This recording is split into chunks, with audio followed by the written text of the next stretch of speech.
हम हर रोज़ खाना खाते हैं, but have you ever been wondered कि यही फूड आखिर हमारी बॉडी का हिस्सा कैसे बन जाता है?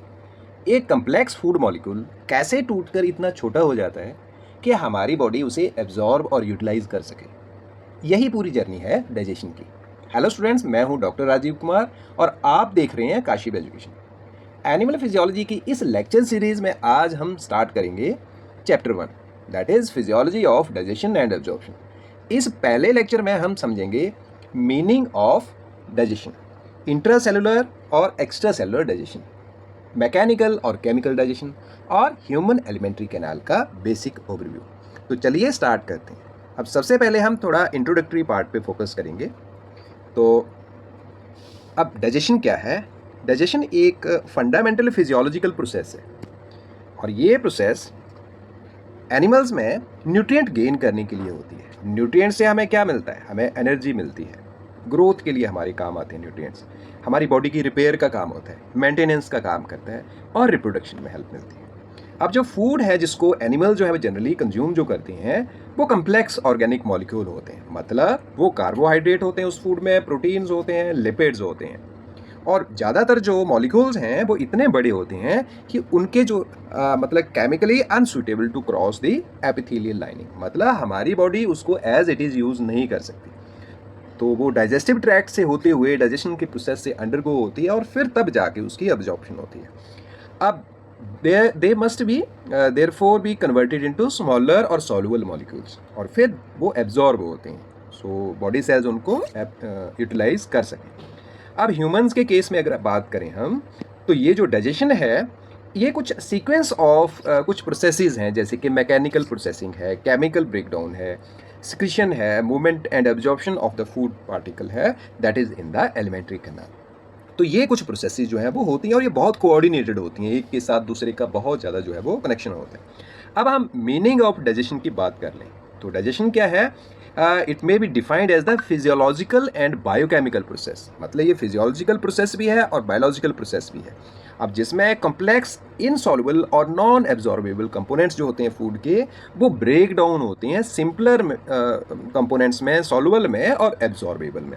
मतलब जो ये तीन चीज़ें हमने बात की कि इनसॉल्युबल होते हैं वो सॉल्युबल हो जाते हैं, जो नॉन एब्जॉर्बेबल होते हैं वो एब्जॉर्बेबल हो जाते हैं जो कंपोनेंट्स हैं, और जो कम्प्लेक्स होते हैं वो सिंपल हो जाते हैं। तो ये तीन चीज़ें आपने याद रखनी कि डाइजेशन एक ऐसी प्रोसेस है जिसमें जो कम्प्लेक्स मॉलिक्यूल्स हैं वो सिंपलर हो जाते हैं, जो इनसॉल्युबल हैं वो सॉल्युबल हो जाते हैं और जो नॉन एब्जॉर्बेबल हैं वो अब वो एब्जॉर्बेबल हो जाते हैं इस प्रोसेस के थ्रू। सो इसी प्रोसेस को डाइजेशन कहा जाता है। अब ये जो है जब मतलब इसके अगर हम एग्जांपल देखें तो जैसे कार्बोहाइड्रेट की बात करें तो ये कम्प्लेक्स भी होते हैं, इनसॉल्युबल भी होते हैं और नॉन एब्जॉर्बेबल भी होते हैं, पर जब वो सिंपल बन जाते हैं तो वो सॉल्युबल भी हो जाते हैं और एब्जॉर्बेबल भी हो जाते हैं। मतलब कि उन फूड को जो पॉलीसेक्राइड्स हैं उनको मोनोसेक्राइड में बदल दिया जाता है, जैसे कि मोनोसेक्राइड हैं ग्लूकोज, गैलेक्टोज और फ्रक्टोज। अगर प्रोटीन की बात करें तो वो भी कम्प्लेक्स होते हैं और जब वो सिंपलर फॉर्म में आ जाते हैं, अमाइनो एसिड्स की फॉर्म में और पेप्टाइड्स की फॉर्म में, तो फिर वो एब्जॉर्ब हो जाते हैं। और तीसरा है लिपिड्स, ये भी कम्प्लेक्स होते हैं और इनसॉल्युबल होते हैं, नॉन एब्जॉर्बेबल होते हैं। तो जो लिपिड्स हैं वो फैटी एसिड्स और ग्लिसरोल्स में कन्वर्ट हो जाते हैं और फिर वो सब्सिक्वेंटली जो है वो एब्जॉर्ब कर लिए जाते हैं हमारी बॉडी द्वारा। फिर न्यूक्लिक एसिड की बात करते हैं तो न्यूक्लिक एसिड्स के साथ भी ऐसा होता है कि ये नाइट्रोजनस बेसिस में टूट जाते हैं, पेंटोज शुगर में टूट जाते हैं और फॉस्फेट कंटेनिंग प्रोडक्ट्स में टूट जाते हैं। तो फिर मिनरल्स, वाटर और विटामिन की बात है तो वो जनरली जो है do not require enzymatic digestion before absorption, मतलब उनको ऐसे एंजाइमेटिक डाइजेशन की जरूरत नहीं पड़ती। किसके लिए? पानी के लिए, मिनरल्स के लिए और विटामिन के लिए। तो अब हम बात करते हैं digestion and absorption are different processes. अब ये बहुत इंपॉर्टेंट है, हमें समझना है कि डाइजेशन जो है और एब्जॉर्प्शन है दोनों अलग अलग चीज़ें हैं। अब यहाँ हम देखते हैं कि जो डाइजेशन और एब्जॉर्प्शन है वो क्लोजली रिलेटेड है, मतलब डाइजेशन होता है फिर तभी एब्जॉर्प्शन हो पाता है। पर कई बार बच्चों को कन्फ्यूजन रहता है कि डाइजेशन और एब्जॉर्प्शन एक ही चीज़ है। तो डाइजेशन जो है वो ब्रेक डाउन करता है कम्प्लेक्स फूड को स्मॉलर और सिंपलर मॉलिक्यूल्स, और फिर उसकी एब्जॉर्प्शन होती है, वो ट्रांसफ़र हो जाते हैं, transfer the products of the digestion across the intestinal epithelium into the blood और लिम्फ, और फिर बॉडी में ट्रांसपोर्ट कर दिया जाता है। तो हम यहाँ पे ओवरऑल सीक्वेंस समझ लेते हैं बहुत सिंपलर तरीके से कि सबसे पहले इंजेक्शन होती है, हम माउथ में फूड लेके जाते हैं। मान लो हम एक एप्पल खा रहे हैं, तो एप्पल को एज इट इज़ माउथ में नहीं डालेंगे, हम उसकी स्लाइस बना के उसको माउथ में डालेंगे। अब एक एप्पल का हमने 10 स्लाइसेस करी, तो एक स्लाइस हमने मुंह में डाली, 9 रहेगी, मतलब हमने उसको सिंपल किया, पर अभी भी वो एब्जॉर्बेबल नहीं है, तो उसको हम मैकेनिकल प्रोसेस के थ्रू गुजारते हैं। मतलब हम उसको माउथ में दांतों से उसको क्रश करेंगे, चबाएंगे और उसको बारीक करेंगे। अब अभी भी वो फिलहाल जो है वो कंप्लीट नहीं हुआ उसका डाइजेशन, अब उसको स्टमक में ले जाके जो है वो फिर फर्दर इंटेस्टाइन में ले जाके उसका और डाइजेशन होगा, केमिकल डाइजेशन होगा साथ में। फिर जब वो डाइजेस्ट हो गया तब जाके एब्जॉर्प्शन का काम स्टार्ट होता है, और जब एब्जॉर्ब हो गया मतलब अब वो इंटेस्टाइन से ब्लड में आ गया, अब ब्लड उसको फर्दर टारगेट ऑर्गन तक लेके जाएगा और वहाँ पे अगली प्रोसेस स्टार्ट होगी, दैट इज एसिमिलेशन। मतलब पहली प्रोसेस जो है वो डाइजेशन है, दूसरी एब्जॉर्प्शन है, तीसरी एसिमिलेशन है। अब एसिमिलेशन का मतलब कि उस बॉडी पे वहाँ पे यूज़ होगा वो। अब उसके बाद जो डाइजेशन जब इंटेस्टाइन में चल रहा था, तो कई चीज़ें ऐसी थी जो हमारे डाइजेशन में नहीं आई, मतलब वो पची नहीं, वो एज इट इज़ ही रहेगी। तो वो जो है वो मतलब एक सेमी सॉलिड चीज़ जो है वो जो बची हुई है, अब उसको एलिमिनेट कर दिया जाता है, एडजस्ट जो इजेस्टेड आउट हो जाती है वो, तो वो अनडाइजेस्टेड मटेरियल को पास ऑन कर देते हैं हम। तो ये जो है ये आपने 4 चीज़ें याद रखनी है, डाइजेशन, एब्जॉर्प्शन, एसिमिलेशन और जो उसका इजेशन है, जो उसको एलिमिनेशन है। अब हम बात करते हैं उसके बाद एसिमिलेशन की थोड़ी सी डिटेल में। अब एसिमिलेशन जो है जब एब्जॉर्प्शन हो जाती है, तो न्यूट्रिएंट्स जो है they are transported to different tissues, मतलब जो टारगेट ऑर्गन है वहाँ पे भेज दिया जाता है और फिर उनको इनकॉर्पोरेट कर दिया जाता है सेल्स कंपोनेंट में। मतलब कि अब पहले ये जो डाइजेशन जो है ये मेटाबॉलिज्म का पार्ट है। मतलब मेटाबॉलिज्म में 2 चीज़ें हैं, एक कैटाबॉलिज्म है, दूसरी एनाबॉलिज्म। कैटाबॉलिज्म क्या होती है? चीज़ों को छोटे छोटे छोटे कंपोनेंट्स में तोड़ देना, तो डाइजेशन में कैटाबॉलिज्म होता है। अब कैटाबॉलिज्म जब एब्जॉर्प्शन होगी, जो ये अलग अलग चीज़ें हैं इन सभी को हमने जोड़ दिया, तो मतलब एनाबॉलिज्म। अब कंस्ट्रक्शन का काम चल रहा है, अब हमारे बॉडी के अंदर जो है इसको रिकंस्ट्रक्ट किया जाएगा दोबारा से टारगेट ऑर्गन में। तो ये जो है ये मतलब हमारे डाइजेस्टिव सिस्टम में एक बहुत इंपॉर्टेंट पार्ट है, दैट इज एसिमिलेशन। जो हमने फूड यूज़ करना है बॉडी में, वो एसिमिलेशन वाला पार्ट आ गया। अब इसमें एनर्जी प्रोडक्शन भी हो सकती है, या जो हमारी बॉडी बिल्डिंग भी हो सकती है, जो ग्रोथ होती है बॉडी, या फिर जो फूड की स्टोरेज भी हो सकती है। तो कार्बोहाइड्रेट को इमीडिएटली यूज़ कर लिया जाएगा, जो प्रोटीन्स हैं वो बॉडी बिल्डिंग का काम करेंगे, और जो फैट्स हैं वो फैट रिजर्व या स्टोर फूड के फॉर्म में हो जाता है। तो मतलब कि ये तीनों ही जो फूड कंपोनेंट्स हैं वो अलग अलग फेट है उनका। अब this utilization of absorb nutrient is called as the assimilation. तो ये आपको याद रहना चाहिए कि एसिमिलेशन से पहले एब्जॉर्प्शन होती है, उससे पहले डाइजेशन होती है, और उससे पहले इंजेक्शन होती है, फूड को बॉडी के अंदर लेके जाना। अब इसकी सिग्निफिकेंस क्या है बायोलॉजिकल, अब हम वो समझ लेते हैं। तो it converts macromolecules into absorbable unit, मतलब कि जो बड़े फूड पार्टिकल हैं, न्यूट्रिएंट हैं, उनको छोटे छोटे कंपोनेंट्स में तोड़ दिया जाता है ताकि वो इंटेस्टाइन की वॉल को क्रॉस कर सके, एपिथेलियम को क्रॉस कर सके और ब्लड में एंटर हो सके। और ये केमिकल एनर्जी जो है stored in food available to the body, मतलब जो फूड में एनर्जी होती है उसको प्रोवाइड करता है बॉडी के लिए। और supplies amino acids for the synthesis of protein, मतलब यहाँ कार्बोहाइड्रेट का भी मेंशन है कि कार्बोहाइड्रेट से जो वो एनर्जी मिल रही है, जो केमिकल एनर्जी है, जो वो हमें बॉडी को प्रोवाइड करा रहा है। फिर जो प्रोटीन्स के अंदर जो मतलब जो कंपोनेंट्स हैं उनको प्रोवाइड करा रहा है बॉडी ग्रोथ के लिए।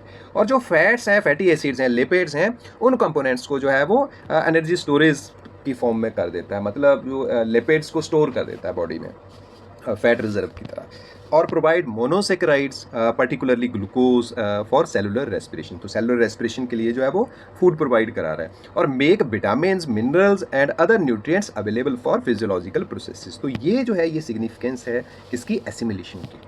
अब यहाँ पे हम थोड़ा सा इसको पिक्टोरियल फॉर्म में अगर देखें तो फूड जो है उसका डाइजेशन होता है और फिर उसके बाद एब्जॉर्प्शन होता है। तो सबसे पहले इनटेक हुई फूड को हमने मतलब खाया, इंजेक्शन हुआ उसका, फिर उसका मैकेनिकल डाइजेशन हुआ, फिर उसके बाद जो है वो केमिकल डाइजेशन हुआ एंजाइम्स की हेल्प से। और ये जो है फिर जो न्यूट्रिएंट्स हैं वो एब्जॉर्बेबल न्यूट्रिएंट्स बने मोनोसेक्राइड्स की फॉर्म में, अमीनो एसिड्स की फॉर्म में और फैटी एसिड्स की फॉर्म में। अब उसके बाद अगला स्टेप क्या होता है कि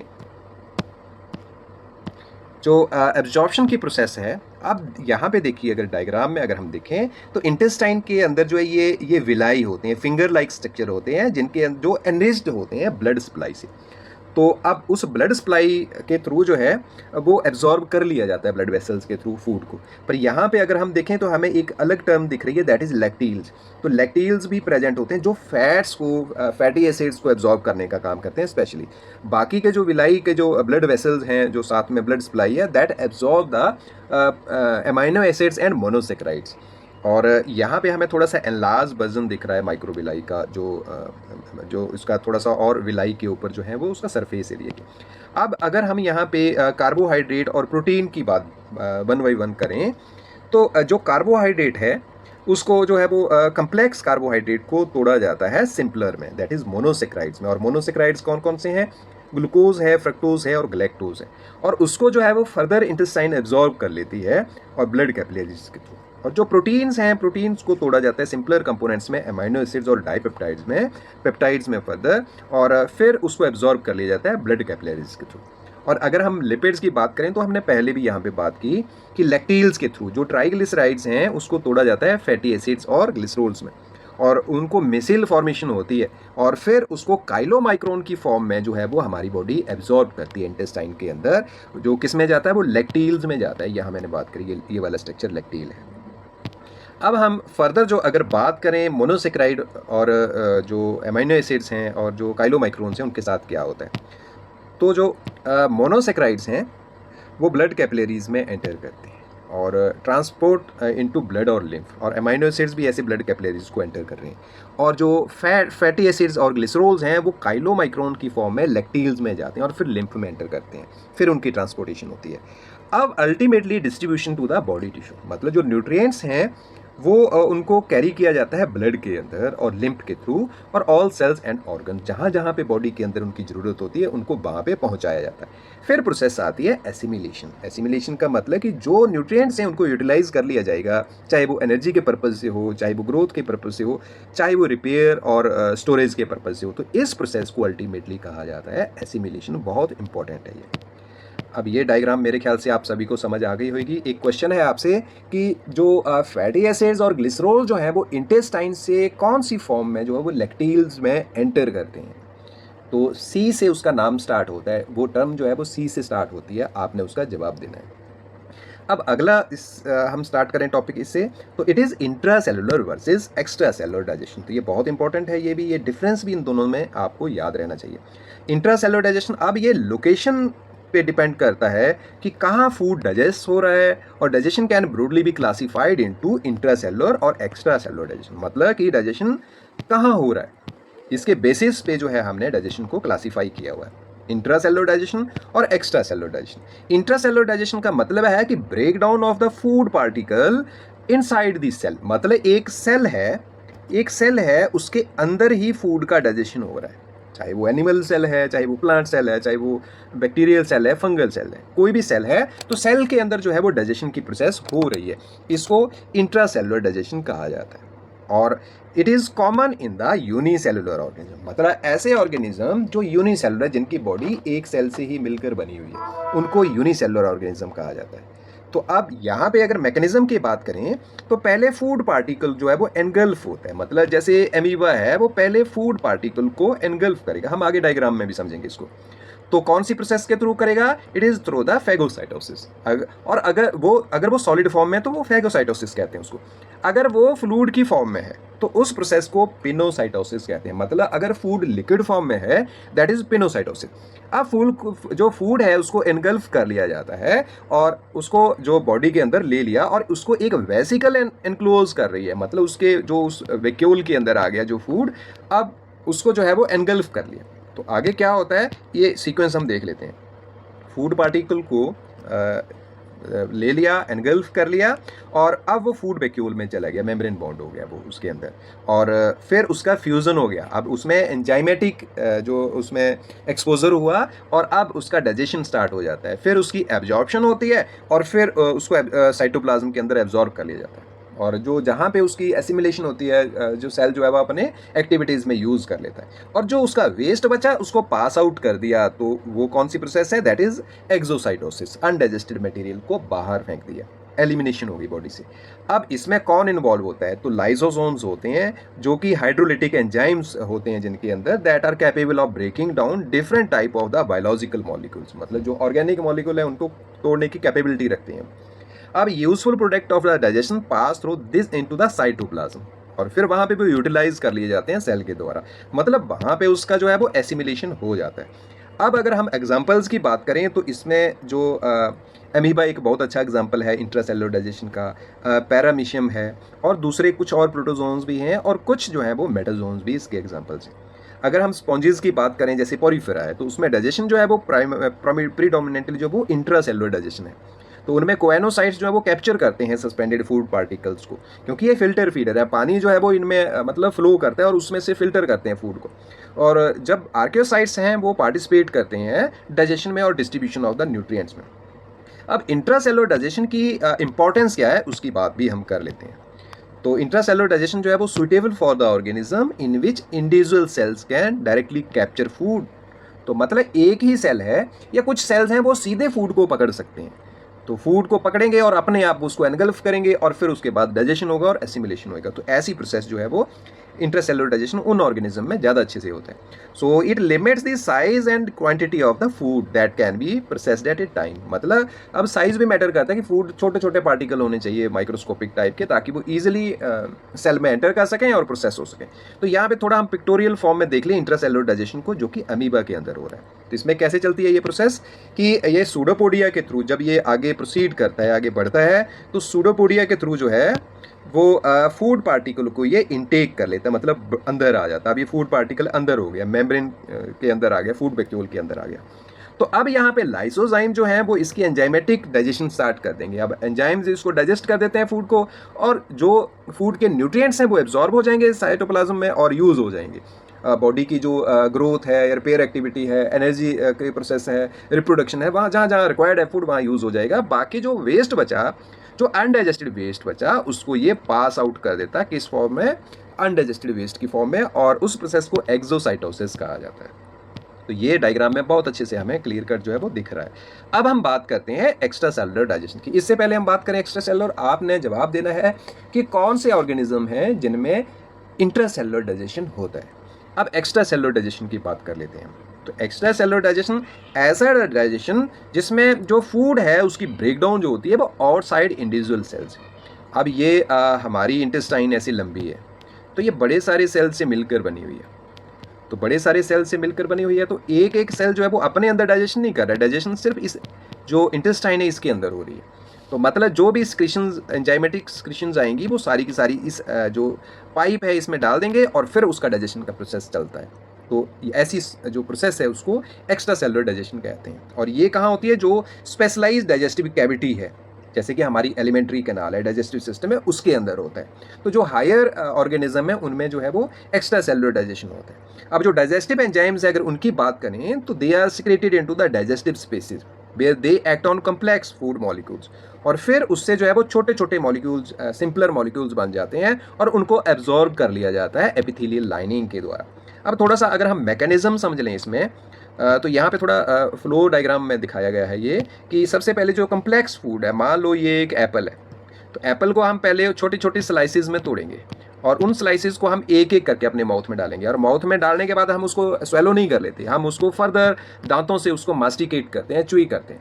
तो ये जो है जब च्यूइंग होगी तो साथ में वो हमारी मैकेनिकल डाइजेशन भी हो रही है, साथ में हमारी जो एंजाइम्स हैं सलीबा में या डाइजेस्टिव सिस्टम में वो भी काम कर रहे हैं उसको, तो केमिकल डाइजेशन भी हो रहा है। अब डाइजेस्टिव एंजाइम्स जो है वो उसको एंजाइमेटिक हाइड्रोलिसिस करते हैं, तोड़ देते हैं उसको। अब वो छोटे छोटे ऐसे पार्टिकल्स बन गए जिनको हमारी इंटेस्टाइन में एब्जॉर्ब किया जा सकता है।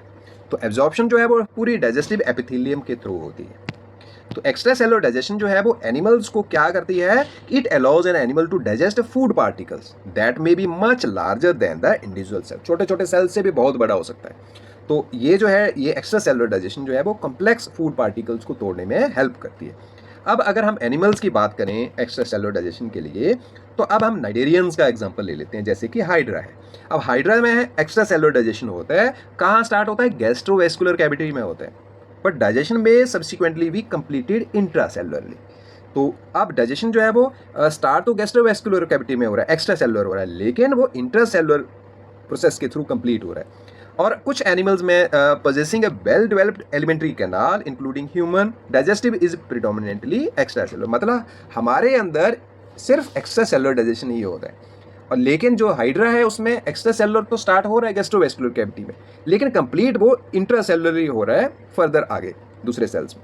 अब एक्स्ट्रा सेलुलर डाइजेशन की अगर हम एडवांटेजेस की बात करें तो ये जो है it permits digestion of larger food particles, लेकिन इंट्रासेलुलर में तो छोटे छोटे पार्टिकल्स को ये अलाउ करता था। Allow specialization of different regions of the digestive tract, मतलब हमारे माउथ में अलग फूड डाइजेस्ट होता है, हमारे स्टमक में अलग होता है, हमारी इंटेस्टाइन में अलग तरीके से फूड डाइजेस्ट होता है, मतलब अलग अलग रीजन जो हैं वो स्पेशलाइज्ड हैं, उनकी पीएच अलग है, उनमें एंजाइमेटिक सिक्रीशन अलग है, उनकी मैकेनिकल डाइजेशन अलग है, तो इसीलिए वो स्पेशलाइज्ड होने की बात करती है यहाँ पे। अब permits pH conditions in different regions, तो अलग अलग माउथ में हमारी अलग पीएच है, हमारे स्टमक में अलग पीएच है और हमारी इंटेस्टाइन में अलग है। Allow secretion of different digestive enzyme, तो एंजाइम्स भी अलग अलग हैं अलग अलग जगह।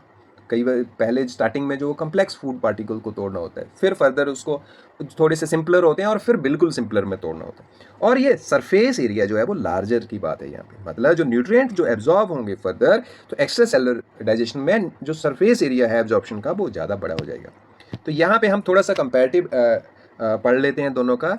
तो जो इंट्रासेलुलर और एक्स्ट्रा सेलुलर डाइजेशन है, तो इंट्रासेलुलर डाइजेशन में जो फूड है, जैसे अमीबा का हमने ये डायग्राम पढ़ लिया, तो फूड को अप्रोच करता है अमीबा का, एक यूनिसेलुलर है, और फिर उसको एनगल्फ करता है, फिर उसके बाद उसको फर्दर जो है वो एनगल्फ करने के बाद डाइजेशन प्रोसेस में लाता है, लाइसोसोम क्रिएट करता है और उसको तोड़ देता है, फिर उसका डाइजेशन हो जाता है।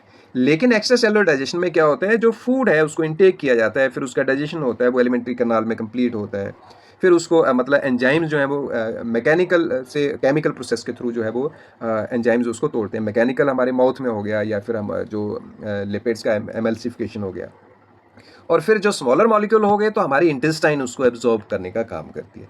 तो ये सारा का सारा जो है वो एक्स्ट्रा सेलुलर डाइजेशन की बात है यहाँ पे। तो दोनों का हमने कंपैरेटिवली कर लिया। अब हम बात करते हैं कुछ जो कंसेप्ट पॉइंट यहाँ क्या आता है कि जो ह्यूमन प्रिडोमिनेंटली जो है वो एक्स्ट्रा सेलुलर डाइजेशन करता है। कौन सा डाइजेशन? एक्स्ट्रा सेलुलर डाइजेशन, और जो कि ल्यूमन के अंदर होता है, इंटेस्टाइनल ट्रैक्ट के अंदर, गैस्ट्रो इंटेस्टाइनल ट्रैक्ट के अंदर होता है। और जो इंट्रासेलुलर डाइजेशन है processing Akuj with in sales, और ये किस में होती है? एमीबा में होती है, और जो न्यूट्रिएंट्स हैं वो वहीं पे एब्जॉर्ब हो जाते हैं। अब हम बात करते हैं मैकेनिकल और केमिकल डाइजेशन की। इससे पहले हमने इंट्रासेलुलर और एक्स्ट्रा सेलुलर डाइजेशन की बात की। अब हम classification based on the mechanical and chemical, तो ये दो टाइप्स हैं, एक मैकेनिकल डाइजेशन, एक केमिकल। तो इसमें क्या है, nature of the digestive process, तो डाइजेस्टिव प्रोसेस जो है वो कैसी है, मैकेनिकल है या केमिकल डाइजेशन है। मैकेनिकल डाइजेशन में क्या होता है, इज द फिजियोलॉजिकल ब्रेकडाउन, इसमें मिक्सिंग होगी movement of the food without fundamentally changing it's chemical composition, मतलब उसको क्रश किया जाएगा छोटे छोटे छोटे पार्टिकल्स में, जैसे गेहूं के दाने हैं उनको पीस दिया जाएगा, तो एक मैकेनिकल प्रोसेस होगी। अगर गेहूं के दाने हम खाते हैं, माउथ के अंदर चबाते हैं, तो भी उसका आटा बनेगा, तो वो भी एक मैकेनिकल प्रोसेस हुई, दांतों से उसको मास्टिकेट करना, चबाना। अगर हमने उसकी चपाती बना के मुंह में डाली तो उसको भी हमें चबाना पड़ेगा, छोटा छोटा करना पड़ेगा, that is also a mechanical process. अब इसमें क्या है, इससे इसका जो सरफेस एरिया बढ़ता है, जो खाना है जब वो पिस गया, छोटा छोटा हो गया, तो उसका सरफेस एरिया बढ़ जाएगा, जिससे जो है वो डाइजेशन और आसान हो जाएगा, जो केमिकल डाइजेशन होगा। और फिर mixes food with the digestive secretion. तो अब इसमें मास्टिकेशन की बात करें, अब मेजर मैकेनिकल प्रोसेसेस की बात करें तो सबसे पहले हम मास्टिकेशन की बात करेंगे। मास्टिकेशन का मतलब है कि उस खाने को चबाना। अब उसको हम ओरल कैविटी के अंदर रखेंगे और फिर खाने को चबाया जाएगा। किसकी हेल्प से चबाया जाएगा? टीथ की। उससे हम कट करेंगे, टीयर करेंगे, क्रश करेंगे और फिर ग्राइंड करेंगे। तो इसके लिए हमारे पास 4 टाइप के अलग अलग टीथ होते हैं। पहले हैं इंसीजर, दूसरे हैं कैनाइन, तीसरे हैं प्रीमोलर्स और चौथे हैं मोलर्स। तो हमारे पास 4 टाइप के टीथ होते हैं। पहले जो है वो इंसीजर, जो कि कट करने का काम करते हैं। जो हमारे कैनाइन्स हैं, जैसे कि डॉग में होते हैं लंबे वाले दांत, शेर में, बिल्ली में जो दूर से दिख जाते हैं कि लंबे, एक्स्ट्रा लार्ज हैं, एक्स्ट्रा लॉन्ग हैं, उनको कैनाइन कहते हैं। तो हमारे माउथ में भी वो कैनाइन है, वो चीर फाड़ का काम करने के लिए हेल्प, जैसे हमने गन्ने को अगर हमने छीलना हो तो हम उनका इस्तेमाल करेंगे। और फिर ग्राइंडिंग का काम हमारे प्रीमोलर और मोलर्स करते हैं। और इसमें जो हमारी टंग है वो बहुत बड़ा इंपॉर्टेंट रोल प्ले करती है। कौन सा रोल प्ले करती है? वो मिक्सिंग में हेल्प करती है, मैनिपुलेशन में हेल्प करती है। जो भी खाना हमने खाया है, जिसको हम चबा रहे हैं, उसको वो सलीवा के साथ मिक्स करेगी ताकि लुब्रिकेशन में हेल्प हो। तो ये सारा का सारा मैकेनिकल फ्रेगमेंटेशन हो गया। अब इससे क्या है, फूड का सरफेस एरिया बढ़ेगा, वॉल्यूम बढ़ेगी, surface area to volume ratio बढ़ जाती है। और इसमें क्या है, फिर एंजाइमेटिक डाइजेशन जो है वो और आसान होता है, बड़े अच्छे से हो जाता है। अगली जो हमारी मैकेनिकल प्रोसेस है, दैट इज स्वेलोइंग। उस खाने को जो हमने अच्छे से मिला लिया, चबा लिया, अब उसको निगलना है। स्वेलोइंग या फिर डिग्लूटिशन कहा जाता है उसको। तो टंग जो है उस खाने को छोटे छोटे बॉल्स बना के आगे भेज देती है, और वो हमारा जो फूड पाइप है उससे पहले फेरिंग्स एरिया आता है, और फेरिंग्स से होते हुए हमारी फूड पाइप में जाएगा, जिसको इसोफेगस कहते हैं। तो एक कोऑर्डिनेटेड मस्कुलर एक्टिविटी होती है जिसमें हम निगलने का काम करते हैं। अगर खाना अच्छे से सलीवा के साथ लुब्रिकेटेड है, मिक्स्ड है, लिक्विड फॉर्म में है, तो वो निगला जाएगा आसानी से। अगर वो ड्राई रह गया, हम जल्दबाजी में खाना खाते हैं, तो वो अटक जाता है, फिर हमें पानी पीना पड़ता है। तो इस प्रोसेस को कंप्लीट करने के लिए पेरिस्टाल्सिस की बहुत ज़्यादा ज़रूरत पड़ती है। अब पेरिस्टाल्सिस क्या है कि पेरिस्टाल्सिस ऐसी प्रोसेस है कि कोऑर्डिनेटेड जो है वो wave like contractions of the smooth muscles हैं, जो कि एलिमेंट्री कैनाल के होते हैं, जो खाने को प्रोपेल करती है, इसको और आगे फॉरवर्ड भेजती है, पीछे नहीं आने देती उस खाने को। सो इसमें कौन कौन से रीजंस में होती है ज़्यादातर? ये इसोफेगस से स्टार्ट होती है, फिर स्टमक, फिर स्मॉल इंटेस्टाइन, और फिर लार्ज इंटेस्टाइन तक पेरिस्टाल्टिक मूवमेंट चलती है, जो खाने को फर्दर फॉरवर्ड करती है और आगे प्रोपेल करती है। फिर चौथी प्रोसेस है, that is mechanical process, that is gastric mixing. अब गैस्ट्रिक मिक्सिंग में क्या होता है, जो फूड है उसको गैस्ट्रिक सिक्रीशंस के साथ मिक्स कर दिया जाता है। अब फूड जो है उसको कन्वर्ट कर दिया जाता है सेमी फ्लूइड मास में, जिसको काइम कहते हैं। तो काइम बन गया। अब कौन सी बॉलस से अब किस फॉर्म में आ गया? काइम में, काइम बन के आगे आगे फॉरवर्ड होगा। तो उसके बाद जो है वो सेगमेंटेशन है। सेगमेंटेशन क्या होती है? पांचवी ये मैकेनिकल डाइजेशन है, इट इज सेगमेंटेशन। अब इसमें कॉन्ट्रैक्शंस होती हैं जो कि अकर होती हैं, that occurs in the small intestine. अब ये repeatedly divide and mixes the intestinal contents, और लगातार ये उसको डिवाइड करती रहती है, मिक्स करती रहती है। इससे क्या होता है कि उसका जो कॉन्टैक्ट है, जो सरफेस एरिया डाइजेस्टिव एंजाइम्स के लिए, वो बढ़ जाता है, एब्जॉर्प्टिव सरफेस एरिया बढ़ जाता है। फिर है अगली इमल्सिफिकेशन। अब ये बहुत इंपॉर्टेंट पॉइंट है, क्योंकि यहाँ पे बाइल जूस एसोसिएटेड है। अब जो बाइल एक केमिकल है, और वो जो है वो यहाँ पे फैट्स को एमल्सीफाई करने का काम कर रहा है। तो यहाँ पे इसको हमने याद रखना है कि ये केमिकल डाइजेशन नहीं है, it is part of mechanical digestion. तो जो बाइल सॉल्ट्स होते हैं, वो जो लार्ज फैट ग्लोब्यूल्स होते हैं उनको स्मॉलर ड्रॉपलेट्स में बदल देता है, धोने का काम करता है, इमल्सिफिकेशन का काम करता है। तो इससे क्या है, increases the surface area available for the pancreatic lipase. जो पेनक्रियाज से जो लाइपेज है उसके एक्शन के लिए सरफेस एरिया प्रोवाइड कराता है। तो एमल्सिफिकेशन जो है एक फिजिकल प्रोसेस है, एक मैकेनिकल डाइजेशन का पार्ट है ये, और उसके बाद एंजाइमेटिक हाइड्रोलिसिस होती है। अब अगर हम बात करें इसकी थोड़ी सी पिक्टोरियल फॉर्म को देखें, तो सबसे पहले च्यूइंग होती है, फिर उसके बाद स्वेलोइंग होती है, पेरिस्टाल्सिस होती है, स्टमक में मिक्सिंग होती है, इंटेस्टाइनल सेगमेंटेशन होती है, छोटे छोटे जो सेगमेंट्स में तोड़ दिया जाता है खाने को ताकि उसका सरफेस एरिया बढ़े, और जो फैट्स का इमल्सिफिकेशन होता है। ये पांच जो हैं, these are the mechanical forms of the digestion. याद रखना है, च्यूइंग, स्वेलोइंग, जिसको डिग्लूटिशन भी कहा जाता है, पेरिस्टाल्सिस है, स्टमक मिक्सिंग है, और इंटेस्टाइनल सेगमेंटेशन है, और फिर फैट इमल्सिफिकेशन है। तो ये सारी की सारी मैकेनिकल प्रोसेसेस हैं डाइजेशन की। अब हम केमिकल डाइजेशन की बात कर लेते हैं। तो केमिकल डाइजेशन में ये एंजाइमेटिक ब्रेकडाउन है, जो कम्प्लेक्स फूड मॉलिक्यूल्स हैं उनको सिंपलर एब्जॉर्बेबल मॉलिक्यूल्स में तोड़ता है। मतलब अब ये लास्ट स्टेज में आ गया। तो जो केमिकल डाइजेशन है involves hydrolysis, in which chemical bonds are broken through the reactions, और इसमें पानी भी होता है, इसमें catalysed by the digestive enzymes. अब यहाँ पे अगर हम वन बाई वन न्यूट्रिएंट्स की बात करें, तो जो कार्बोहाइड्रेट का डाइजेशन कैसे होता है, तो जो कम्प्लेक्स कार्बोहाइड्रेट्स होते हैं वो मोनोसेक्राइड्स में बदल दिए जाते हैं, पॉलीसेक्राइड्स को मोनोसेक्राइड में बदल दिया जाता है। जैसे स्टार्च है, उसको स्मॉलर कार्बोहाइड्रेट में तोड़ते हैं और फिर वो फर्दर मोनोसेक्राइड में बदल दिए जाते हैं। तो इसमें कुछ एंजाइम जैसे कि सिलेबरी अमाइलेज है, जो कि माउथ के अंदर होता है, पेनक्रियाटिक अमाइलेज है, माल्टेज है, सुक्रेज है, और लैक्टेज। ये पांच एंजाइम जो है वो मेजर रोल प्ले करते हैं किसमें? कार्बोहाइड्रेट के डाइजेशन में। अब हम बात करते हैं प्रोटीन्स के डाइजेशन की। अब प्रोटीन्स का डाइजेशन जो है, मतलब जो प्रोटीन्स हैं उनको किस में तोड़ना? एमाइनो एसिड्स में तोड़ना। प्रोटीन्स को एमाइनो एसिड्स में, प्रोटीन जो है वो पॉलीपेप्टाइड्स हैं, और पॉलीपेप्टाइड्स को स्मॉल पेप्टाइड्स में तोड़ना और फिर उसको एमाइनो एसिड्स में बदल देना। इसमें कौन से एंजाइम्स रोल प्ले करते हैं? पेप्सिन, ट्रिप्सिन, काइमोट्रिप्सिन, कार्बोक्सीपेप्टाइडेज और इंटेस्टाइनल पेप्टाइडेजेज। तो यहाँ भी पांच एंजाइम आपने याद रखने हैं जो प्रोटीन के डाइजेशन में, केमिकल डाइजेशन में रोल प्ले करते हैं। पेप्सिन, ट्रिप्सिन, काइमोट्रिप्सिन, कार्बोक्सीपेप्टाइडेज और इंटेस्टाइनल पेप्टाइडेजेज। अब हम डाइजेशन ऑफ लिपिड्स की बात करते हैं। तो तीसरा फूड कंपोनेंट है डाइजेशन ऑफ लिपिड्स। अब लिपिड्स को एमल्सिफाई कर दिया जाता है और बाइल के द्वारा, और जो ट्राइग्लिसराइड्स हैं, जो कम्प्लेक्स फूड है, लिपिड है, उसको फैटी एसिड्स और मोनोएसाइल ग्लिसरॉल में तोड़ दिया जाता है। तो यहाँ पे पैनक्रियाटिक लाइपेज जो है वो बहुत मेजर रोल प्ले करता है लिपिड के डाइजेशन में। अब हम फर्दर अगर बात करें यहाँ पे, तो यहाँ पे पीएच का रोल भी केमिकल डाइजेशन में आता है। मतलब हमारे जो एलिमेंट्री कनाल है उसके अलग अलग कंपोनेंट्स में, पार्ट्स में अलग अलग पीएच होती है, जो अलग अलग फूड पार्टिकल्स को, फूड मटेरियल को तोड़ने में हेल्प करती है। अब अगर हम यहाँ पे देखें, जो माउथ है उसमें लगभग अप्रॉक्सीमेटली न्यूट्रल पीएच होती है, पर ये स्लाइटली अबव दी न्यूट्रल पीएच, तो इसको स्लाइटली एल्कलाइन भी कहा जा सकता है। अब जो स्टमक है हमारा, उसमें जो पीएच है जो स्ट्रांगली एसिडिक हो जाती है, मतलब उसमें बहुत ज़्यादा एसिडिक जो रोल रहता है, तो वो एसिडिक पीएच है, HCl। फिर जो स्मॉल इंटेस्टाइन है आगे स्टमक के बाद, तो वहाँ पे पीएच जो है वो एल्कलाइन हो जाती है, मतलब पहले न्यूट्रल, फिर एसिडिक, फिर एल्कलाइन। अब यहाँ पे जो एसिडिक काइम जो है उसको न्यूट्रलाइज करना बहुत ज़रूरी है, क्योंकि अगर वो आगे एसिडिक रहेगा तो खाना जो है वो सारा डाइजेस्ट नहीं हो पाएगा, कार्बोहाइड्रेट्स डाइजेस्ट नहीं हो पाएंगे। सो यहाँ पे बाइकार्बोनेट रिच सिक्रीशंस होती हैं, वो कौन सिक्रीट करता है? पैनक्रियाज सिक्रीट करता है। और ये बाइकार्बोनेट रिच सिक्रीशन, ये याद रखना है कि बाइकार्बोनेट रिच सिक्रीशन कौन सिक्रीट करता है? पैनक्रिया, जो कि एसिडिक पीएच जो काइम में आ रही है, अब उसको एनवायरनमेंट देगा एल्कलाइन का। सो एलिमेंट्री कैनाल जो है वो स्पेशलाइज्ड माइक्रो एनवायरनमेंट क्रिएट करती है फूड के डाइजेशन के लिए, अलग अलग डाइजेस्टिव रिएक्शंस के लिए। सो इसलिए पीएच का बहुत मेजर रोल है। अब यहाँ पे हम केमिकल डाइजेशन को थोड़ा सा हम और देख लें, तो अगर कार्बोहाइड्रेट को देखें, तो कार्बोहाइड्रेट में स्टार्च जो है, तो उसमें सिलिब्री एमाइलेज जो है, जो कि माउथ के अंदर होता है, वो स्टार्च को तोड़ने में हेल्प करता है, उसको ऑलिगोसेक्राइड्स मतलब माल्टोज, माल्टोट्रायोज ऐसी चीज़ों में तोड़ देता है। और उसमें कौन से एंजाइम में हेल्प कर रहे हैं? फर्दर पैनक्रियाटिक एमाइलेज, जो कि स्मॉल इंटेस्टाइन में आ रहा है। फिर जो डाइसेक्राइड्स हैं फर्दर, उनको कुछ एंजाइम्स तोड़ रहे हैं, जैसे कि लैक्टेज है, माल्टेज है, सुक्रेज है, ये सारे के सारे उसको मोनोसेक्राइड में तोड़ते हैं।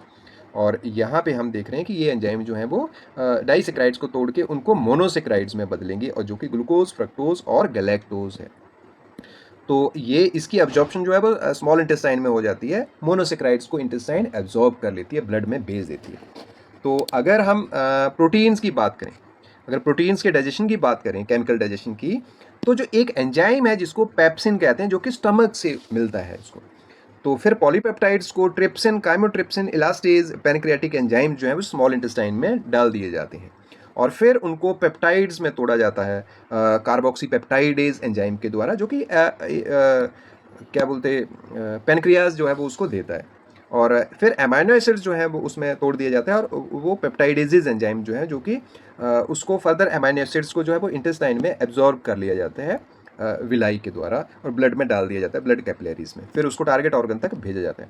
अगर हम लिपिड्स की बात करें, तो लिपिड्स जो है वो ट्राइग्लिसराइड्स हैं, और वहाँ उनको जो है वो एंजाइमेटिक सिक्रीशन जो है वो उससे पहले बाइल जो है, बाइल जूस, जो कि लिवर बनाता है और गॉल ब्लैडर में स्टोर करता है, तो वो उसको एमल्सिफिकेशन करता है, मैकेनिकल डाइजेशन करता है, तो वो केमिकल डाइजेशन का पार्ट नहीं है। अब यहाँ पे कुछ एंजाइम जो है वो उसको लाइपेज एंजाइम जो है वो ट्राइग्लिसराइड्स पे एक्ट करता है, जब वो इमल्सिफाई हो रहे होते हैं, तो फर्दर जो है वाइल सॉल्ट्स उसको इमल्सिफाई करते हैं, और ट्राइग्लिसराइड्स को जो है फैटी एसिड्स और ग्लिसरॉल्स में तोड़ा जाता है।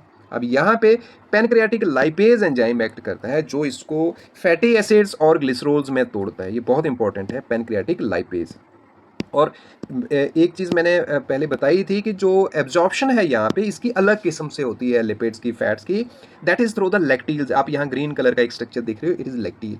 तो लैक्टील्स में जो वो काइलोमाइक्रोन की फॉर्म में जो है वो फैट्स को एब्जॉर्ब कर लिया जाता है। तो ये बहुत इंपॉर्टेंट डायग्राम है सभी के जो डाइजेशन की, केमिकल डाइजेशन की, आपने इसको याद रखना है। अब मैकेनिकल और केमिकल डाइजेशन में क्या रिलेशनशिप है, ये थोड़ा सा जान लेते हैं। जो मैकेनिकल और केमिकल डाइजेशन जो है वो इंडिपेंडेंट प्रोसेसेस नहीं है, मतलब ऐसा नहीं कि अकेले मैकेनिकल प्रोसेस से काम चल जाएगा या अकेले केमिकल डाइजेशन से काम चल जाएगा। जो मैकेनिकल डाइजेशन जो है वो फैसिलिटेट करता है केमिकल डाइजेशन को। पहले मैकेनिकल उसको छोटे बारीक टुकड़ों में तोड़ लेगा, फर्दर केमिकल्स उसको और ब्रेक डाउन करेंगे। तो मतलब च्यूइंग जो है वो सीधे स्टार्च को जो है वो ग्लूकोज में नहीं बदल देगी या मोनोसेक्राइड्स में नहीं बदल देगी। अब उसमें एंजाइम्स का आना, एमाइलेजेस का आना बहुत ज़्यादा जरूरी है। अब जो फूड है उसको ब्रेक डाउन कर दिया जाएगा स्मॉलर पार्टिकल्स में, फिर उसको सलीबा से मिक्स किया जाएगा, साथ में उसमें एंजाइम्स आएंगे, अमाइलेज, सलेबरी अमाइलेज। और ऐसे ही जो एमल्सिफिकेशन है, एक जो है वो फैट्स की एमल्सिफिकेशन मैकेनिकल प्रोसेस है। अब उसके जो ट्राइग्लिसराइड जो उनको हाइड्रोलिसिस के लिए जो है वो लाइपेजेस का होना बहुत ज़्यादा जरूरी है। मैकेनिकल से वो ड्रॉपलेट्स में बदल रहे हैं, उनका सरफेस एरिया बढ़ रहा है, तो लाइपेज एक्शन जो है उसको फर्दर जो है वो मतलब कंप्लीट करेगा। तो यहाँ पे अगर हम मैकेनिकल ब्रेकडाउन की बात करें तो उसके बाद जो सरफेस एरिया को वो इंक्रीज करेगी और बेटर मिक्सिंग होगी, ग्रेटर एंजाइमेटिक एक्टिविटी पॉसिबल होगी, सबस्ट्रेट कॉन्टैक्ट बढ़ेगा, एंजाइम सबस्ट्रेट कॉन्टैक्ट बढ़ेगा और अच्छे से केमिकल डाइजेशन हो पाएगा। मतलब एक दूसरे को फैसिलिटेट करते हैं, बूस्ट करते हैं ये, और कंप्लीट डाइजेशन हो जाता है। तो यहाँ पे इस डायग्राम में हम देखें तो लार्जर फूड पार्टिकल है, उसका मैकेनिकल डाइजेशन हो रहा है, तो वो स्मॉलर फूड पार्टिकल्स में आ रहा है। अब उसका सरफेस एरिया बढ़ गया, तो अब उसमें डाइजेस्टिव एंजाइम्स एक्ट करेंगे बहुत अच्छे तरीके से, एंजाइम सबस्ट्रेट एरिया का सरफेस एरिया बढ़ जाएगा, और अब वो एब्जॉर्बेबल और ज़्यादा छोटे छोटे पार्टिकल्स में टूट गए, अब उनको एब्जॉर्ब कर लिया जाएगा बड़ी आसानी से। तो अगर हम ह्यूमन एलिमेंट्री कैनाल का अगर ओवरव्यू लें तो एलिमेंट्री कैनाल ह्यूमन जो डाइजेस्टिव सिस्टम है वो उसके दो कंपोनेंट हैं। एक एलिमेंट्री कैनाल है जिसको गैस्ट्रो इंटेस्टाइनल ट्रैक्ट कहते हैं, और एक एक्सेसरी डाइजेस्टिव ऑर्गन्स हैं और ग्लैंड्स हैं जो कि उसको डाइजेशन को कंप्लीट करते हैं पूरा। तो एलिमेंट्री कैनाल जो है वो एक मस्कुलर ट्यूब है, तो मस्कुलर ट्यूब है जो कि माउथ से एक्सटेंड होती है और एनल्स तक चलती है, और डिफरेंट रीजंस हैं इसके, स्ट्रक्चरली भी डिफरेंट है, फंक्शनली भी डिफरेंट है, जो कि स्पेशलाइज्ड हैं किस चीज़ के लिए, इंजेशन के लिए, प्रोपल्शन के लिए, डाइजेशन के लिए, एब्जॉर्प्शन के लिए और एलिमिनेशन के लिए। एलिमेंट्री कैनाल के अलग अलग पार्ट हैं। तो यहाँ पे हम एसिमिलेशन की बात नहीं कर रहे क्योंकि एसिमिलेशन हमारे कहीं और जाके होती है, लेकिन यहाँ पे एलिमेंट्री कैनाल की बात करें तो अलग अलग कंपोनेंट ये इसके प्रोसेसेस आ गए। अब हम अगर यहाँ पे बेसिक पाथ भी देखें तो माउथ, फिर फेरिंग्स, ईसोफेगस जिसको फूड पाइप कहा जाता है, स्टमक है, स्मॉल इंटेस्टाइन है, लार्ज इंटेस्टाइन है, रेक्टम है, एनल कैनाल है और लास्ट में एनस। तो ये सारा का सारा बेसिक पाथवे है एलिमेंट्री कैनाल का। सबसे पहले हम बात करते हैं माउथ, जिसको ओरल कैविटी भी कहा जाता है। तो माउथ जो है वो साइट ऑफ इंजेशन है, मतलब खाने को मुंह में डाला जाता है। अब यहाँ पे मैकेनिकल डाइजेशन भी स्टार्ट होती है और केमिकल भी होती है यहाँ पे, लेकिन कंप्लीट नहीं होती। और मेजर स्ट्रक्चर इसमें टीथ, टंग, ओरल म्यूकोसा है और ओपनिंग ऑफ द सिलिवरी डक्ट। तो ये चीज़ें जो है ये मेजर कंपोनेंट्स हैं माउथ के या ओरल कैविटी के। अब यहाँ पे टीथ जो है वो मैकेनिकल ब्रेक डाउन करते हैं फूड की, मतलब मैकेनिकल डाइजेशन करते हैं, टंग उस फूड को मैनिपुलेट करती है और साथ में स्वेलोइंग में भी हेल्प करती है, और जो सलीवा है वो लुब्रिकेट करती है फूड को, मॉइस्चन करती है, और कार्बोहाइड्रेट के डाइजेशन को यहाँ पे स्टार्ट कर दिया जाता है सलीवरी एमाइलेज के कारण। जो फूड मिक्स्ड है सलीवा के साथ मिक्स हो जाता है उसको सॉफ्ट मास बोला जाता है, और दैट इज बोलस की फॉर्म में जाता है। आगे हम काइल भी पढ़ेंगे, काइम भी पढ़ेंगे, काइलोमाइक्रोन भी पढ़ेंगे। तो ये तीन चीज़ें हैं, अलग अलग चीज़ें हैं। उसके बाद बात करते हैं हम फेरिंग्स की। तो फेरिंग्स जो है एक मस्कुलर पैसेज है हमारी जो डाइजेस्टिव सिस्टम का, और ये यहाँ पे डाइजेस्टिव सिस्टम भी जुड़ता है और रेस्पिरेटरी सिस्टम, मतलब एक जॉइंट है, जंक्शन है, जहाँ पे दो सिस्टम हमारे क्लब हो रहे हैं, एक डाइजेस्टिव सिस्टम और एक रेस्पिरेटरी सिस्टम। कहाँ है? फेरिंग्स में। अब जब स्वेलिंग करते हैं तो रेस्पिरेटरी सिस्टम जो है वो क्लोज हो जाता है, और फिर ये फूड बॉलस को डायरेक्ट करता है जो हमारे ईसोफेगस में जाने के लिए, मतलब फूड पाइप में भेजने के लिए। तो उस टाइम एयर का पैसेज बंद हो जाता है। जब हमने सांस लेनी होती है तो हमारा सांस वाला जो एयर पैसेज है वो खुल जाता है और एयर हमारी रेस्पिरेटरी सिस्टम में जाती है, लंग्स में जाती है। अब अगला कंपोनेंट है दैट इज ईसोफेगस। ईसोफेगस एक मस्कुलर ट्यूब है, मतलब मसल से बनी हुई है, जो कि फेरिंग्स से कनेक्ट करती है माउथ वाली साइड को, और दूसरी साइड को ये स्टमक से कनेक्ट करती है। और इसका मेजर काम जो है वो ट्रांसपोर्टेशन है रेदर देन डाइजेशन। सिर्फ ये ट्रांसपोर्ट ही करती है फूड को माउथ से पेट की तरफ को। कौन सी मूवमेंट के द्वारा? पेरिस्टाल्टिक कंट्रैक्शन मूवमेंट्स के द्वारा उसको प्रोपल करते हैं बोलस को टुवार्ड्स द स्टमक। अब जो स्टमक है वो भी मस्कुलर स्ट्रक्चर है, एक्सपेंडेबल ऑर्गन है, मतलब बड़ा हो जाता है, चाहे आप 2 रोटियां खाओ, चाहे 4 खाओ, 6 खाओ, इसका जो साइज जो है वो बढ़ता घटता रहता है हमारे खाने के हिसाब से। और ये टेम्परेरली स्टोर करता है हमारे फूड को, मतलब 2-3 घंटे के लिए, उसके बाद जो है वो खाना आगे पास ऑन होता रहता है थोड़ा थोड़ा करके। तो ये बहुत इंपॉर्टेंट रोल प्ले करता है, एक तो मैकेनिकल डाइजेशन में भी और केमिकल डाइजेशन में भी। केमिकल डाइजेशन यहाँ किसका स्टार्ट हो जाता है? प्रोटीन्स का स्टार्ट हो जाता है। अब इसकी अगर हम थोड़े से फंक्शंस की बात करें तो ये स्टोर करता है फूड को, मिक्स करता है फूड को गैस्ट्रिक जूस के लिए, और सिक्रेट्स HCl हाइड्रोक्लोरिक एसिड को सिक्रेट करता है, और यहाँ पे प्रोटीन के डाइजेशन को ये इनिशिएट करता है, और ये इंट्रिंसिक फैक्टर भी प्रोड्यूस करता है साथ में, पेप्सिन के साथ में, और ये important for vitamin B12 absorption, जो कि इंटेस्टाइन में एब्जॉर्प्शन में हेल्प करता है, जो इंट्रिंसिक फैक्टर इसके द्वारा प्रोड्यूस होता है। और ये फूड मास को काइम में बदलता है। मैंने पहले बात की थी बॉलस, जो कि बॉलस हमारे माउथ में बन रहा है, खाने का हम थोड़े थोड़े बाइट बना के पेट में भेज रहे हैं। अब पेट उसको काइम बना के छोटे छोटे टुकड़े बना के आगे भेज रहा है, उसको काइम कहा जाता है। अब हम बात करते हैं स्मॉल इंटेस्टाइन की। तो स्मॉल इंटेस्टाइन जो है एक प्रिंसिपल साइट है एंजाइमेटिक डाइजेशन का और न्यूट्रिएंट एब्जॉर्प्शन का। यहाँ डाइजेशन कंप्लीट होती है और फिर एब्जॉर्प्शन स्टार्ट हो जाती है और ख़त्म भी यहीं होती है। तो जो ड्यूडेनम, जेजेनम और इलियम, ये स्मॉल इंटेस्टाइन के 3 कंपोनेंट्स हैं। तो ड्यूडेनम में क्या होता है, ये रिसीव करता है किस चीज़ को, एसिडिक काइम को रिसीव करेगा स्टमक से, और बाइल को रिसीव करेगा लिवर और गॉल ब्लैडर से, और पैनक्रियाटिक सिक्रीशंस को भी रिसीव करता है। मतलब जो ड्यूडेनम है उसके पास यहाँ से हेपेटो पैनक्रियाटिक डक्ट जो है वो अपनी सिक्रीशंस यहाँ पे डाल रहा है। ये ड्यूडेनम है हमारा, ये ड्यूडेनम वाला पोर्शन, और ये हेपेटो पैनक्रियाटिक डक्ट है। तो यहाँ पे इनकी सिक्रीशन जो है वो पैनक्रियाज की भी आएगी और लिवर की भी, गॉल ब्लैडर की सिक्रीशन भी आएगी। तो ये केमिकल डाइजेशन जो है वो यहाँ पे स्टार्ट होता है। अब इंटेस्टाइन का अगला पार्ट है दैट इज जेजेनम और इलियम। इसको यहाँ इकट्ठा बताया, दोनों अलग अलग पार्ट है। जो जेजेनम है ये ऐसा रीजन है जहाँ पे मतलब फर्दर एब्जॉर्प्शन स्टार्ट हो जाती है और इलियम में ख़त्म होती है। तो इंटेस्टाइनल जो सरफेस है वो उसमें जो है वो सर्कुलर फोल्ड्स होते हैं और विलाई होते हैं, जिनको कहा जाता है विलाई और माइक्रो विलाई होते हैं, जो कि इंक्रीजेज सरफेस एरिया, जो एब्जॉर्प्टिव सरफेस एरिया को बढ़ा देती है। तो अब इसके बाद हम बात करते हैं लार्ज इंटेस्टाइन की। तो लार्ज इंटेस्टाइन जो है वो उसमें सीकम, कोलोन, रेक्टम ये आ जाता है, और फिर एनल कैनाल है और टर्मिनल पैसेज बना देती है। तो लार्ज इंटेस्टाइन के ये मेन पोर्शन है that is caecum and colon. अब जो कोलोन है वो असेंडिंग कोलोन, ट्रांसवर्स कोलोन और डिसेंडिंग कोलोन, और उसके आगे जो है वो रेक्टम है और फिर एनल कैनाल और एनस।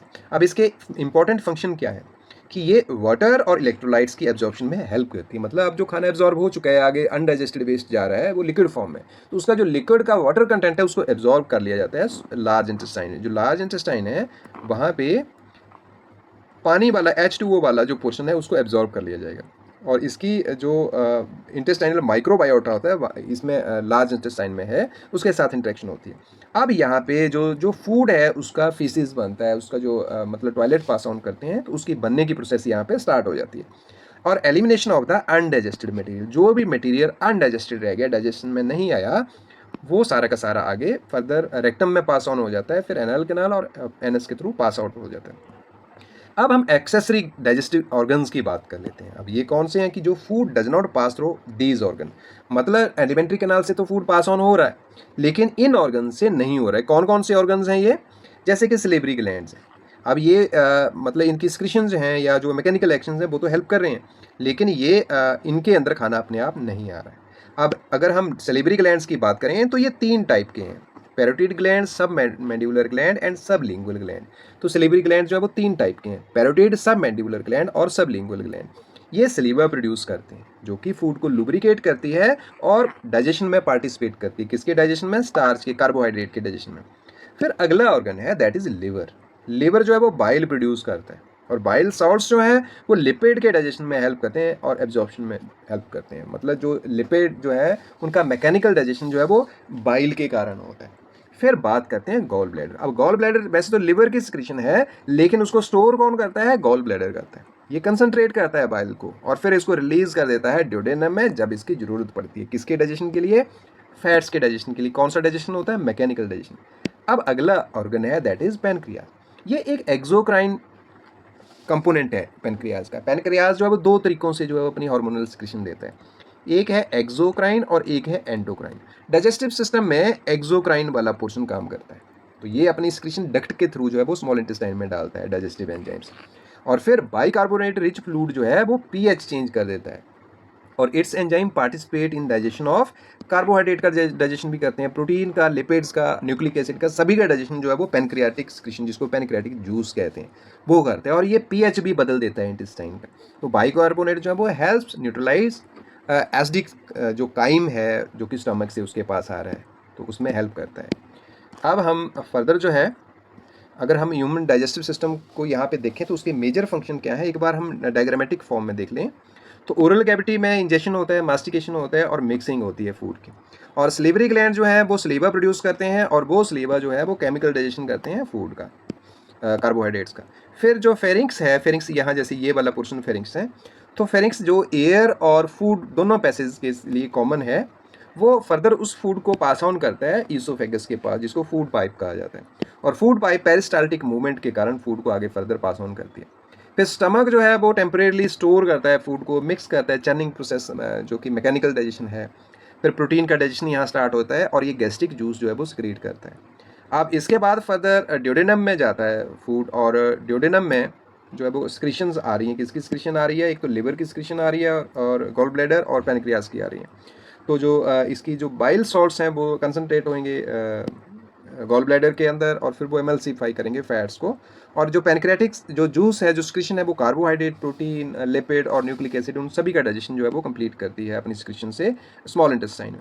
और स्मॉल इंटेस्टाइन का ड्यूडेनम वाला पोर्शन तो ये रहा, और बाकी जो फर्दर आगे जे शेप्ड पोर्शन है उसका, और जे शेप्ड पोर्शन के बाद जो है फर्दर उसका इलियम है, और वहाँ पे उसका एब्जॉर्प्शन का काम कंप्लीट होगा। फिर जो फूड जो है उसकी मतलब जो बैक्टीरिया है उस फूड से फीकल मैटर बनाना स्टार्ट कर देते हैं, और जो पानी वाला कंटेंट है लार्ज इंटेस्टाइन में उसको एब्जॉर्ब कर लिया जाता है। तो ये सारी की सारी जो है वो प्रोसेस एलिमेंट्री कैनाल में ऐसे चलती है। और फिर रेक्टम जो है उसको टेम्परेरली जो है वो फीकल मैटर को स्टोर करता है, और एंडस के थ्रू जो फर्दर उसको पास ऑन कर दिया जाता है। तो ये सारा का सारा ह्यूमन डाइजेस्टिव सिस्टम और उसके मेजर फंक्शंस हैं। अब functional organisation of the digestive system की बात करें तो एंटायर डाइजेस्टिव सिस्टम जो है दैट प्रोसेस जो है वो उसकी वो उसके 6 मेजर फिजियोलॉजिकल इवेंट्स हैं। हमने पहले भी डिस्कस किया, ingestion, secretion, motility, digestion, absorption और डेफिकेशन। ये 6 मेजर फिजियोलॉजिकल प्रोसेसेस हैं। यहाँ पे हम थोड़ा सा पिक्टोरियल फॉर्म में देख लें। इंजेशन का मतलब फूड को लेना, स्क्रीशन का मतलब उसमें जो एंजाइमेटिक स्क्रीशंस हैं वो उनका रोल प्ले होना। फिर उसके बाद मोटिलिटी का मतलब कि जो हमारी फूड पाइप है, ईसोफेगस है, उसको पेरिस्टाल्टिक मूवमेंट से आगे करना। डाइजेशन का मतलब उस खाने को फर्दर डाइजेस्ट करना, तोड़ना। और डाइजेशन के बाद है एब्जॉर्प्शन, उस खाने का एब्जॉर्ब होना, मतलब जो न्यूट्रिएंट हैं, कार्बोहाइड्रेट, प्रोटीन, फैट्स, जो न्यूक्लिक एसिड है, उनका एब्जॉर्ब होना। और लास्ट प्रोसेस है डेफिकेशन। तो ये 6 प्रोसेसेस हैं फिजियोलॉजिकल, ये आपने याद रखनी है। और अब अगर हम बात करें तो डाइजेस्टिव सिस्टम जो है it act as a highly organised food processing and nutrient acquisition system. तो बड़ा ऑर्गेनाइज्ड है, इसमें बड़ी सारी प्रोसेसेस इन्वॉल्व हैं, बड़े सारे ऑर्गन्स जो हैं वो अलग अलग अपना रोल प्ले कर रहे हैं। तो इसकी जो मैकेनिकल प्रोसेस है वो कि फिजिकली रिड्यूस मिक्सिंग फूड, और केमिकल डाइजेशन जो है वो एंजाइम्स को हाइड्राइज करने में हेल्प करती है फूड को। और जो सिंपल डाइजेशन ऑर्गेनिज्म डाइजेशन जो है वो इंट्रासेलुलर होता है, मतलब कि जैसे अमीबा वगैरह में इंट्रासेलुलर डाइजेशन हो रहा है, जो कॉम्प्लेक्स है उसमें एक्स्ट्रा सेलुलर हो रहा है। तो अगर हम रीजनल स्पेशलाइजेशन की बात करें तो जैसे गैस्ट्रो इंटेस्टाइनल ट्रैक्ट है जो कि फूड के डाइजेशन में हेल्प करता है, इंजेशन है, ट्रांसपोर्टेशन है, जो डाइजेस्टेड फूड है उसका एब्जॉर्ब होगा, फिर वो फर्दर जो अनडाइजेस्टेड है वो एलिमिनेट हो जाएगा। तो अब यहाँ पे ये टॉपिक यहीं पे ख़त्म हुआ। हम फर्दर इससे अगले वाला टॉपिक कंटिन्यू करेंगे। तो उससे पहले मैं आपको एक क्वेश्चन दे दूँ यहाँ पे कि which enzyme begins the digestion of protein in the human stomach. तो ह्यूमन स्टोमक में कौन सा एंजाइम जो है वो प्रोटीन्स का डाइजेशन स्टार्ट कर देता है? आपने ये 4 ऑप्शन हैं, ट्रिप्सिन, पेप्सिन, एमाइलेज, लाइपेज। आपने कमेंट बॉक्स में अपना आंसर लिखना है। और इसी के साथ आज का जो लेक्चर है वो ख़त्म हुआ। तो अपना आंसर आपने A, B, C या फिर D कमेंट सेक्शन में ज़रूर लिखना है। और अगले लेक्चर में हम मिलेंगे एक नए कंसेप्ट के साथ। डाइजेस्टिव सिस्टम का चैप्टर अभी हमने स्टार्ट करा है, तो अभी इसके 3-4 लेक्चर और बनेंगे। तो ये पहला लेक्चर था। तो आपने, अगर आपको ये नोट्स चाहिए तो आप हमारा टेलीग्राम चैनल काशिप एजुकेशन जो है वो ज़रूर ज्वाइन करें। आपको डिस्क्रिप्शन बॉक्स में वो मिल जाएगा उसका link. So keep learning with doctor Rajeev Kumar. Thanks for watching Kaship education.